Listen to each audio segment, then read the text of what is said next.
Okay. Good morning, students.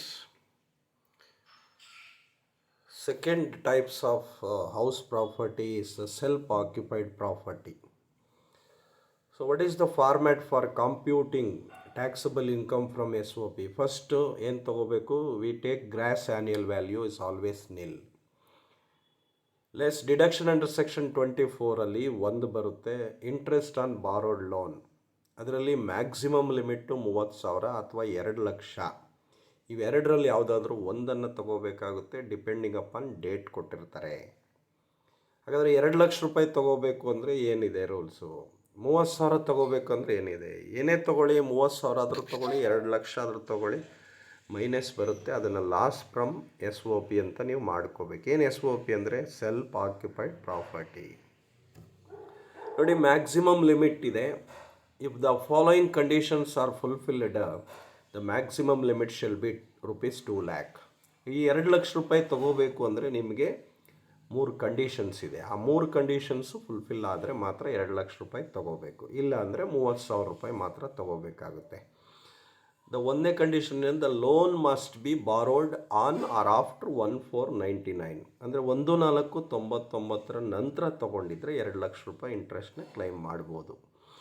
The loan must be borrowed for construction acquisition of the property for repayment of loan borrowed before 1/4/99 for construction or acquisition of property.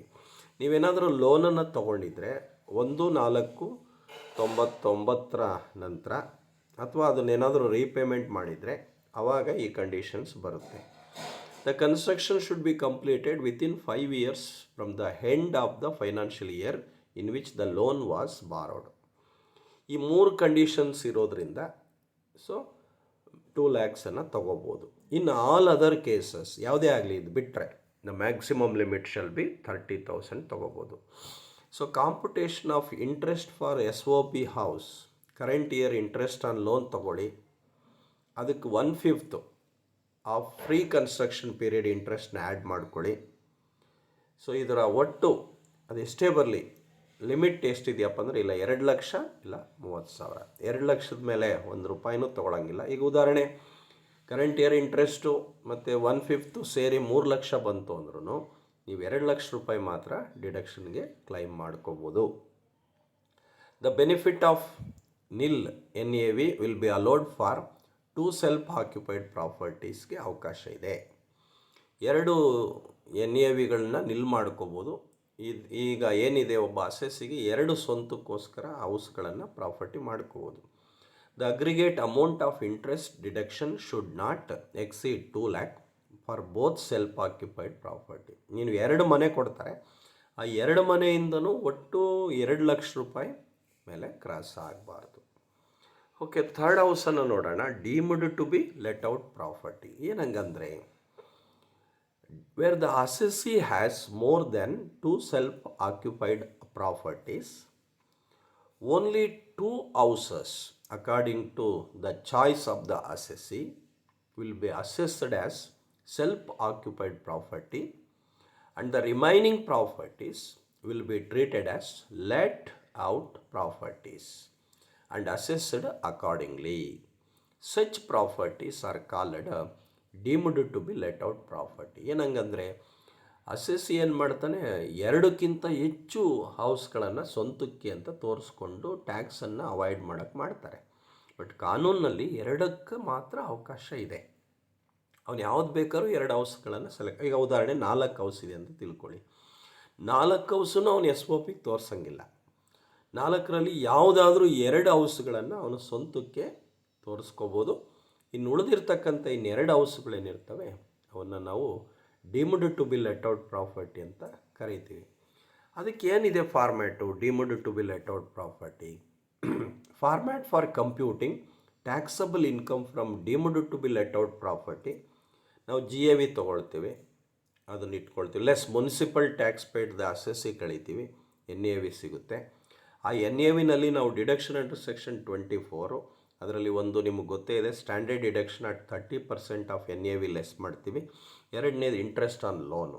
Interest on ಲೋನಲ್ಲಿ 2 ಥರ ಇರುತ್ತೆ. Previous year interest ಇರುತ್ತೆ ಮತ್ತು pre construction period interest ಇರುತ್ತೆ. ತಪ್ಪಾದರೆ ಇದೊಂದು ಆಗ್ಬೋದು. ಹಾಗಾದರೆ taxable income from deemed to be let out ಪ್ರಾಪರ್ಟಿನ ನಾವು ಮಾಡ್ಬೋದು. ಅದೊಂದು ನೀವು ನೋಡ್ಕೊಳ್ಳಿ. ಈಗ ಉದಾಹರಣೆ ಒಂದು ಪ್ರಾಬ್ಲಮನ್ನು ತಗೊಳ್ಳೋಣ. From the following particulars compute the taxable income from H P of Mister X. Municipal tax ಕೊಟ್ಟಿದ್ದಾರೆ, ಇವನ್ ಆನ್ಯುಯಲ್ ರೆಂಟ್ ರಿಸೀವ್ಡ್ ಕೊಟ್ಟಿದ್ದಾರೆ, ಡೇಟ್ ಆಫ್ ಬಾರೋಯಿಂಗ್ ಲೋನ್ ಕೊಟ್ಟಿದ್ದಾರೆ, even date of completion of construction also ಕೊಟ್ಟಿದ್ದಾರೆ, amount loan borrowed 50,000 ಇದೆ, rate of interest 15% ಇದೆ. So ಇಲ್ಲಿ ನಾವೀಗ calculation ಮಾಡಿದಾಗ municipal value 1,20,000, or annual rent received 1,50,000 whichever is ಐದು ತೊಗೊಳ್ತೀವಿ. ಮುನ್ಸಿಪಲ್ ಟ್ಯಾಕ್ಸ್ ಇಲ್ಲ, NAV 1,50,000 ಬರುತ್ತೆ. ಸೊ ಇಲ್ಲಿ ಸ್ಟ್ಯಾಂಡರ್ಡ್ ಡಿಡಕ್ಷನ್ನಲ್ಲಿ ಅಂಡರ್ ಸೆಕ್ಷನ್ 24 30% ಆಫ್ NAV 45,000 ಬರುತ್ತೆ. ಇಂಟ್ರೆಸ್ಟ್ ಆನ್ ಲೋನ್ ಇದು ಪ್ರೀವಿಯಸ್ ಇಯರು 7,500 ಬರುತ್ತೆ. ಹೆಂಗಂದರೆ 50,000ಕ್ಕೆ 15% ನಂಗೆ 7,500 ರೂಪಾಯಿ ಬರುತ್ತೆ. ಇನ್ನು ಪ್ರೀ ಕನ್ಸ್ಟ್ರಕ್ಷನ್ ಪೀರಿಯಡ್ ಎಷ್ಟು ಬರುತ್ತಪ್ಪ ಅಂತಂದರೆ ಡೇಟ್ ಆಫ್ ಬಾರೋಯಿಂಗಿಂದ ಹಿಡ್ಕೊಂಡು ಡೇಟ್ ಆಫ್ ರೀಪೇಮೆಂಟ್ವರೆಗೂ ತಗೊಂಡ್ರೆ ಸೊ 50,000ಕ್ಕೆ 15% ನಂಗೆ 45 ಮಂತ್ಸ್ ಬರುತ್ತೆ. 45 ಮಂತ್ಸ್ ಬರುತ್ತೆ. ಡಿವೈಡೆಡ್ ಬೈ 12 ಹಾಕ್ಕೊಂಡು ಅದನ್ನೇನು ಮಾಡಬೇಕು ನಾವು 1/5 5 ಇನ್ಸ್ಟಾಲ್ಮೆಂಟ್ ತೊಗೋಬೇಕು. ಒಂದು ಇನ್ಸ್ಟಾಲ್ಮೆಂಟ್ಗೆ ಎಷ್ಟು 5,625 ಬರುತ್ತೆ. ಒಟ್ಟು 58,125 ರೂಪಾಯಿ ನಾವು ಡಿಡಕ್ಟ್ ಮಾಡಿದ್ರೆ ಇನ್ನು ಟ್ಯಾಕ್ಸಬಲ್ ನಮಗೆ 91,875 ಬರುತ್ತೆ. ಇನ್ನೊಂದು ಪ್ರಾಬ್ಲಮ್ 17ನೇ ಪ್ರಾಬ್ಲಮ್ ನೋಡಿ. Mister Jayaraj has computed is total income himself and also furnishes the other information. Compute is total income as per IT Act for the assessment year 23-24 ಅಂತ ಹೇಳ್ತಾನೆ. ಸೊ ಸ್ಯಾಲ್ರಿ ಇದೆ 1,20,000 ಇದೆ, ಇದು ಇನ್ಕಮ್ ಫ್ರಮ್ ಸ್ಯಾಲ್ರಿನಲ್ಲಿ ಬರುತ್ತೆ. Rent from house property B ಅಂತ 30,000 ಬಂದಿದೆ, property C ಅಂತ 42,000 ಬಂದಿದೆ. ಒಟ್ಟು 72,000 ರೂಪಾಯಿ ಹೌಸ್ನಿಂದ ಆದಾಯ ಬಂದಿದೆ. ಇದರಲ್ಲಿ ಮುನ್ಸಿಪಲ್ ಟ್ಯಾಕ್ಸ್ ಬಂದು ಪ್ರಾಪರ್ಟಿ ಎಗೆ 2,500, ಪ್ರಾಪರ್ಟಿ ಬಿಗೆ 3,000, ಪ್ರಾಪರ್ಟಿ ಸಿಗೆ 3,500, ಪ್ರಾಪರ್ಟಿ ಡಿಗೆ 2,000, ಒಟ್ಟು 11,000 ರೂಪಾಯಿ ಇವರು ಮುನ್ಸಿಪಲ್ ಟ್ಯಾಕ್ಸ್ನ ಡಿಡಕ್ಟ್ ಮಾಡಿಕೊಂಡವ್ರೆ. ಇನ್ನು ರಿಪೇರ್ಸ್ ಮಾಡಿದ್ದಾರೆ, ಎಗೆ 4,000, ಡಿಗೆ 2,000, ಫೈರ್ ಇನ್ಶೂರೆನ್ಸ್ ಪ್ರೀಮಿಯಂ ಕೊಟ್ಟಿದ್ದಾರೆ 500, 150, 250, 100, 1,000 ರೂಪಾಯಿ ಇದೆ. ರೆಂಟ್ ಕಲೆಕ್ಷನ್ ಚಾರ್ಜಸ್ ಇದೆ 200, 300, 500, ಮತ್ತು ಇಂಟ್ರೆಸ್ಟ್ ಆನ್ ಲೋನ್ ಇದೆ. ಇದು ವೆರಿ ಇಂಪಾರ್ಟೆಂಟ್. ಈಗ ಏನು ಹೇಳಿದ್ವಿ, ಫೈರ್ ಇನ್ಶೂರೆನ್ಸು ರಿಪೇರ್ಸ್ ಅವಕ್ಕಿಂತ ಮುಂಚೆ ಇಂಟ್ರೆಸ್ಟ್ ಆನ್ ಲೋನ್ ಇದೆ. ಪ್ರಾಪರ್ಟಿ ಎ ಅವರೇ 15,000 ಕೊಟ್ಟಿದ್ದಾರೆ, ಬಿದು 6,000 ಕೊಟ್ಟಿದ್ದಾರೆ, ಸಿದು 12,000 ಕೊಟ್ಟಿದ್ದಾರೆ, ಡಿದು 9,000, ಒಟ್ಟು ಈ ಥರ 60,500 ರೂಪಾಯಿ ಅವರು ಒಟ್ಟು ಈ ಒಂದು ಏನು ಎಚ್ ಪಿನಲ್ಲಿ ಕಳ್ಕೊಂಡು ಇನ್ನು 11,500 ರೂಪಾಯಿ ಅವ್ರಿಗೆ ಇನ್ಕಮ್ ಬಂದಿದೆ. ಒಟ್ಟು ಅವರ ಟೋಟಲ್ ಇನ್ಕಮ್ಮು 1,31,500 ರೂಪಾಯಿ ಇದೆ. ಇಲ್ಲಿ ಅಡಿಷ್ನಲ್ ಇನ್ಫಾರ್ಮೇಷನ್ಸ್ ಕೊಟ್ಟಿದ್ದಾರೆ, ಅದನ್ನು ನಾವು ಕನ್ಸಿಡರ್ ಮಾಡಬೇಕು. The assessee has settled in Mumbai for the purpose of his employment and resides in a rented house. Property A, B and C are situated in Bangalore. Property D is situated in Mysore. His children who are studying in the university are staying in property D. ಡಿನಲ್ಲಿದ್ದಾರೆ, ಮೈಸೂರಲ್ಲಿರೋ ಪ್ರಾಪರ್ಟೀಸ್ನಲ್ಲಿ ಮಕ್ಕಳಿದ್ದಾರೆ. Property A is kept vacant. However, he was on leave for 3 months during the previous year and during this period he lived in property A. Property A ಎಲ್ಲಿದೆ? ಬೆಂಗಳೂರಲ್ಲಿದೆ. ಇನ್ನು ಎರಡನೇದು municipal value of property 20,000, 20,000, 28,000, 15,000 respectively. ಎಗೆ 20, ಬಿಗೆ 20, ಸಿಗೆ 28, ಈ ಥರ ಡಿಗೆ 15,000 ಕೊಟ್ಟಿದ್ದಾರೆ. Municipal taxes of property C is paid by tenant ತೊಗೊಂಡ್ರೆ ಟೆನೆಂಟ್ ಕೊಟ್ಟರೆ ತೊಗೊಳಕ್ಕೆ ಬರಲ್ಲ. And property D is not yet paid ಅಂದರೆ ಡ್ಯೂ ಇದೆ. ಇನ್ನು ಲೋನ್ಸ್ ವಿಚಾರಕ್ಕೆ ಬರೋಣ. Loans on property A, B and D are raised for construction of properties. However loan on property C is raised for children education. ಏನು ಉದ್ದೇಶಕ್ಕೆ ತಂದಿದ್ದಾರೆ? ಮಕ್ಕಳು ಮದುವೆ ಮಾಡೋಕ್ಕೆ ತಂದಿದ್ದಾರೆ ಅಥವಾ ಮಕ್ಕಳು ಎಜುಕೇಷನ್ ತಂದರೆ ಬರಲ್ಲ. ಮನೆ ಕಟ್ಟೋದಕ್ಕೆ ತೊಗೊಂಡ್ರೆ ಅಥವಾ ರಿಪೇರಿ ಮಾಡೋದಕ್ಕೆ ತೊಗೊಂಡ್ರೆ ಮಾತ್ರ ಲೋನನ್ನು ನಾವು ಎಲಿಜಿಬಲ್ ಮಾಡ್ಬೋದು. ಈಗ ಆನ್ಸರ್ ನೋಡೋಣ. ಇದರಲ್ಲಿ ಜಯರಾಜ್ ಅವ್ರದ್ದು ಒಟ್ಟು ಸ್ಯಾಲ್ರಿ ಎಷ್ಟಪ್ಪ? 1,20,000 ಇದೆ. ಆ 1,20,000 ಏನಿದೆ ಸ್ಯಾಲ್ರಿ, ಅದರಲ್ಲಿ ಡಿಡಕ್ಷನ್ ಅಂಡರ್ ಸೆಕ್ಷನ್ 16ನಲ್ಲಿ ನಾವು 16(1) ಅಂತ ಏನು ಕರಿತೀವಿ, 50,000 ಸ್ಟ್ಯಾಂಡರ್ಡ್ ಡಿಡಕ್ಷನ್ ಕೆಳದ್ರೆ ಇನ್ನು 70,000 ರೂಪಾಯಿ ಬರುತ್ತೆ, ಅದರ ಪಾಡ್ಗದಿರಲಿ. ಇನ್ನು B, computation of income from HP. ಇಲ್ಲಿ ಗ್ರಾಸ್ ಆ್ಯನ್ಯಲ್ ವ್ಯಾಲ್ಯೂ ನಾವೀಗ ಹೌಸ್ ಬಂದು 4 ಇದೆ. 2 ಹೌಸನ್ನು ನಾವೇನು ಮಾಡ್ಕೋಬೋದು, ಪ್ರಾವಿಷನ್ ಇದೆ. 2 ಹೌಸ್ಗಳನ್ನು ಪ್ರಾವಿಷನ್ ಇದೆ. ಮೊದಲೆಲ್ಲ 1 ಹೌಸ್ ಇತ್ತು, ಅರ್ಥ ಆಯ್ತಾ? ಈಗ ನಿಮ್ಮ 4 ಹೌಸ್ ಇದೆ, property A, property B, property C, property D ಅಂತ. ಹಾಗಾದ್ರೆ ನಿಮ್ಮ ಚಾಯ್ಸು ಪ್ರಾಪರ್ಟಿ ಎ ಮತ್ತು ಪ್ರಾಪರ್ಟಿ ಡಿನ ನೀವು ಏನು ಮಾಡ್ಕೊಂಡಿದ್ದೀರಾ, ಸ್ವಂತಕ್ಕೆ ಇಟ್ಕೊಂಡಿದ್ದೀರಾ. ಅಲ್ಲಿ ಹೇಳಿದ್ದಾನೆ ನಿಮಗೆ, ಅವನು ಏನು ಹೇಳಿದ್ದಾನೆ ಅಂದರೆ ಇಲ್ಲಿ ಹೇಳಿದ್ದಾನೆ ನೋಡಿ, property A is kept vacant. ಹಾಗಾದರೆ ಅವನು ಪ್ರಾಪರ್ಟಿ 2 ಯಾವುದಾದ್ರೂ ಬಳಸ್ಕೊಳ್ಳೋ ಅಂತಹ ಸಾಧ್ಯತೆ ಇದೆ. ಹಾಗಾಗಿ ಅವನು ಬಾಡಿಗೆ ಕೊಟ್ಟಿರ್ತಕ್ಕಂಥದ್ದು ಯಾವುದಪ್ಪ ಅಂತಂದರೆ ಇಲ್ಲಿ ನೋಡ್ಕೊಳ್ಳಿ, ಎಲ್ಲಿ ಬಾಡಿಗೆ ಕೊಟ್ಟಿರ್ತಕ್ಕಂಥದ್ದು ಉದಾಹರಣೆ ಇಲ್ಲಿ ನೋಡಿ, ಅವನು ಕನ್ಸ್ಟ್ರಕ್ಷನ್ನು, ಈಗ ಅವನು ಮುಂಬೈನಲ್ಲಿದ್ದಾನೆ. ಅವನು ಮುಂಬೈನಲ್ಲಿರೋದ್ರಿಂದ ಪ್ರಾಪರ್ಟಿ ಎ ಬಿ ಸಿ ಬಂದು ಬೆಂಗಳೂರಲ್ಲಿದೆ, ಪ್ರಾಪರ್ಟಿ ಡಿ ಬಂದು ಮೈಸೂರಲ್ಲಿದೆ. ಮೈಸೂರಲ್ಲಿರ್ತಕ್ಕಂಥವ್ರು ಮಕ್ಕಳು ಆ ಮನೇಲಿದ್ದಾರೆ. ಹಂಗಂದಮೇಲೆ 2 ಸೆಲ್ಫ್ ಆಕ್ಯುಪೈಡ್ ಆಗಿದೆ. ಹಾಗಾಗಿ ಇಲ್ಲಿ ಹಾಕ್ಕೊಂಡಿದ್ದೆ ನೋಡಿ, house A SOP, house B let out, house C let out, house ಡಿನ ಏನು ಮಾಡ್ಕೊಂಡ, SOP ಮಾಡ್ಕೊಂಡ. ಹಾಗಾದರೆ GAV ಏನು, ಯಾವುದೇ SOPಗೆ ನೀವು ತೊಗೊಳ್ಳಿ ಅದಕ್ಕೆ ನಿಲ್ಲಾಗಿರುತ್ತೆ. GAV ಗ್ರಾಸ್ ಆ್ಯನ್ಯಲ್ ವ್ಯಾಲ್ಯೂ ತೊಗೊಳ್ಳಿ ನಿಲ್ಲಾಗಿರುತ್ತೆ. ಸೊ ಲೆಟ್ ಔಟ್ ಪ್ರಾಪರ್ಟಿಗೆ ಎಷ್ಟಪ್ಪ, 30,000, ಸಿಗೆ ಎಷ್ಟು, 42,000, ಡಿಗೆ ಮಾತ್ರ ನಿಲ್ಲಾಗಿರುತ್ತೆ. ಲೆಸ್ ಏನು ಕಳಿಬೇಕು, municipal tax paid by the owner ಮಾತ್ರ ಕಳಿಬೇಕು. ಯಾವ ಹೌಸಿಗೆ ಕಳಿಬೇಕು, ಬಿಗೆ. ಸಿಗೆ ಬರಲ್ಲ, ಸಿಗೆ ಯಾಕಂದರೆ ಟೆನೆಂಟು ಕೊಟ್ಟಿರೋದ್ರಿಂದ ಡ್ಯೂ ಇದೆ. ಹಾಗಾಗಿ 3,000 ರೂಪಾಯಿ ಕಳೆದ್ರೆ ನೋಡಿ, ಅವನು ಹೇಳಿದ್ದಾನೆ municipal tax are paid by the tenant for C and's not taken municipal tax. House ಡಿದು ತೊಗೊಳಂಗಿಲ್ಲ. ಯಾಕಪ್ಪ ಅಂದರೆ ಇಷ್ಟು. ಹಾಗಾದರೆ ಒಟ್ಟು ಎಷ್ಟು ಬಂತು NAV, first house nil, second ಹೌಸ್ದು 27,000, ಥರ್ಡ್ ಹೌಸ್ದು 42,000 ನಿಲ್ ಬಂತು. ಹಾಗಾದರೆ ನೆಕ್ಸ್ಟ್ ಏನು, ಡಿಡಕ್ಷನ್ ಅಂಡರ್ ಸೆಕ್ಷನ್ 24 ತಗೋಬೇಕೀಗ. ಹಾಗಾದರೆ ಡಿಡಕ್ಷನ್ ಅಂಡರ್ ಸೆಕ್ಷನ್ 24ಅಲ್ಲಿ ಸೆಲ್ಫ್ ಆಕ್ಯುಪೈಡ್ ಪ್ರಾಪರ್ಟೀಸ್ ಇದು ಯಾವಾಗಲೂ ನಿಲ್ಲಿರುತ್ತೆ. ಯಾಕೆ ನಿಲ್ಲಿರುತ್ತಪ್ಪ ಅಂದರೆ NAV ಆಲ್ಸೋ ನಿಲ್ಲಿರುತ್ತೆ, GAV ಆಲ್ಸೋ ನಿಲ್ಲಿರೋದ್ರಿಂದ ಸೊ ನೀವು ಯಾವುದೇ ಲೆಕ್ಕ ಮಾಡ್ಕೊಳ್ಳಿ, SOPನ ನಿಲ್ ಮಾಡ್ಕೊಳ್ಳಿ. ಅರ್ಥ ಆಯ್ತಲ್ವಾ? ನೆಕ್ಸ್ಟ್, ಹಾಗಾದರೆ ಈಗ ಡಿಡಕ್ಷನ್ ಅಂಡರ್ ಸೆಕ್ಷನ್ ಬಂದಾಗ ನಿಲ್ಲಿರುತ್ತೆ. 2ನೇ ಹೌಸ್ಗೆ 8,100 ರೂಪಾಯಿ ಹೆಂಗೆ ಬಂತು ಅಂದರೆ 27,000 ಕ್ಯಾಲ್ಕುಲೇಟ್ ಮಾಡ್ಕೊಳ್ಳಿ. 3ನೇ ಹೌಸ್ಗೆ 42,000 ಹೆಂಗೆ ಬಂತು ಅಂತಂದರೆ 30% ಕ್ಯಾಲ್ಕುಲೇಟ್ ಮಾಡ್ಕೊಳ್ಳಿ. ಇನ್ನು 2ನೇದು interest on loan for construction ಕೊಟ್ಟಿದ್ದಾರೆ. ಪ್ರಾಪರ್ಟಿ ಈಗ 15,000 ಸಾಲ ಇದೆ, ಪ್ರಾಪರ್ಟಿ ಬಿಗೆ 6,000 ಇದೆ. ಪ್ರಾಪರ್ಟಿ ಸಿಗೆ ಯಾಕೆ ತೊಗೊಳ್ಳಿಲ್ಲ ಅಂತಂದರೆ interest on loan for education ಆಗಿರೋದ್ರಿಂದ ನಾವು ಸಿ ಹೌಸಿನ ಇಂಟ್ರೆಸ್ಟ್ ಆನ್ ಲೋನನ್ನು ತೊಗೊಳ್ಳಿಲ್ಲ. ಎಜುಕೇಷನ್ಗೆ ಬರಲ್ಲ. ಮನೆ ಕಟ್ಟೋದಕ್ಕೆ ತೊಗೊಳ್ಳಿ, ಇಲ್ಲ ರಿಪೇರಿ ಮಾಡ್ಕೊಳ್ಳೋಕೆ ತೊಗೊಳ್ಳಿ, ಇಲ್ಲ ಸೈಟ್ ಕನ್ಸ್ಟ್ರಕ್ಷನ್ಗೆ ತೊಗೊಳ್ಳಿ, ಪರ್ಚೇಸಿಗೆ ತೊಗೊಳ್ಳಿ, ಬರುತ್ತೆ. ಕೊನೆ ಹೌಸ್ ಎಷ್ಟು, 9,000 ಇದೆ. ಹಾಗಾದರೆ ಸೊ ನೋಡ್ಕೊಳ್ಳಿ, ಈಗ ಯಾವುದೇ SOP ಬರಲಿ ನೀವು ಎಕ್ಸಾಮ್ನಲ್ಲಿ ಕನ್ಫ್ಯೂಷನ್ ಮಾಡ್ಕೋಬಾರ್ದು. ಇಂಟ್ರೆಸ್ಟ್ ಮಾತ್ರ ಪ್ಲಸ್ ಆಗಿ ಬರುತ್ತೆ, ಬಟ್ ಆನ್ಸರ್ ಮಾತ್ರ ಏನಾಗಿರುತ್ತೆ, ಲಾಸ್ ಅಂತ ತೋರಿಸ್ಕೋಬೇಕು. ಈಗ ಬ್ರಾಕೆಟ್ನಲ್ಲಿ ತೋರಿಸಿದ್ರೆ ಅದನ್ನು ಲಾಸ್ ಫ್ರಮ್ HP ಅಂತ ಕರೀತಾರೆ. SOP ಯಾವತ್ತೂ ಲಾಸೆ, ಫಸ್ಟ್ ಹೌಸು ಲಾಸೆ, ಲಾಸ್ಟ್ ಹೌಸು ಲಾಸೆ, ಬಟ್ ಕನ್ಸಾಲ್ಡೇಟ್ ಮಾಡಬೇಕಾಗ್ತದೆ ಲಾಸ್ಟ್ಗೆ. ಅದನ್ನು ನೋಡೋಣ. ಈಗ ಫಸ್ಟ್ ಹೌಸ್ದು 15,000 ಲಾಸ್ ಇದೆ, ಸೆಕೆಂಡ್ ಹೌಸ್ದು 12,900 ರೂಪಾಯಿ ಪ್ರಾಫಿಟ್ ಇದೆ, ಥರ್ಡ್ ಹೌಸ್ದು 29,400 ಪ್ರಾಫಿಟ್ ಇದೆ, ಲಾಸ್ಟ್ ಹೌಸ್ದು 9,000 ಲಾಸ್ ಇದೆ. ಈಗ ಅವನೇನು ಮಾಡ್ತಾನೆ, ಇನ್ಕಮ್ ಫ್ರಮ್, ಈಗ 3ನೇ ಆನ್ಸರ್ ಮಾಡಿದ್ದಾನೆ ನೋಡಿ, statement of gross total income ಅಂತ ಮಾಡಿದ್ದಾನೆ. What is the salary income, 70,000. What is the income from HP, 12,900 ರೂಪಾಯಿ ಪ್ಲಸ್ 29,400, ಇವು ಪ್ಲಸ್ ಚಿಹ್ನೆ. ಇವೆರಡನ್ನೂ ಕೂಡ್ಕೊಳ್ಳಿ, ಮೈನಸ್ 15,000 ಮೈನಸ್ 9,000 ಅಲ್ಲಿ ಕಳೀರಿ, 18,300 ರೂಪಾಯಿ ಬರುತ್ತೆ. ಇದು gross total income 88,300.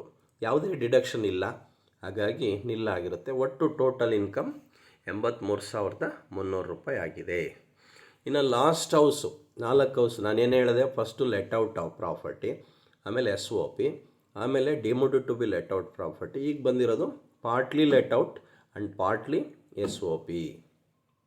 Partly let out and partly self occupied ಪ್ರಾಪರ್ಟಿನಲ್ಲಿ 2 ಥರ ಬರುತ್ತೆ.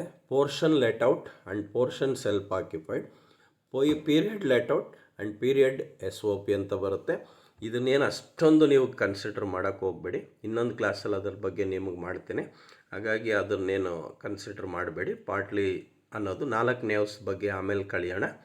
ಈಗ ನೆಕ್ಸ್ಟ್ ನಾವು ಹೋಗ್ತಾ ಇರ್ತಕ್ಕಂಥದ್ದು, ಸೊ ಇಲ್ಲಿಂದ ಯಾವುದು problem number, so problem number ಎಲ್ಲಿ ಯಾವುದರಿಂದ ತಗೊಳ್ಳೋಣ, ಫಸ್ಟ್ ಒಂದು ನಿಮಿಷ.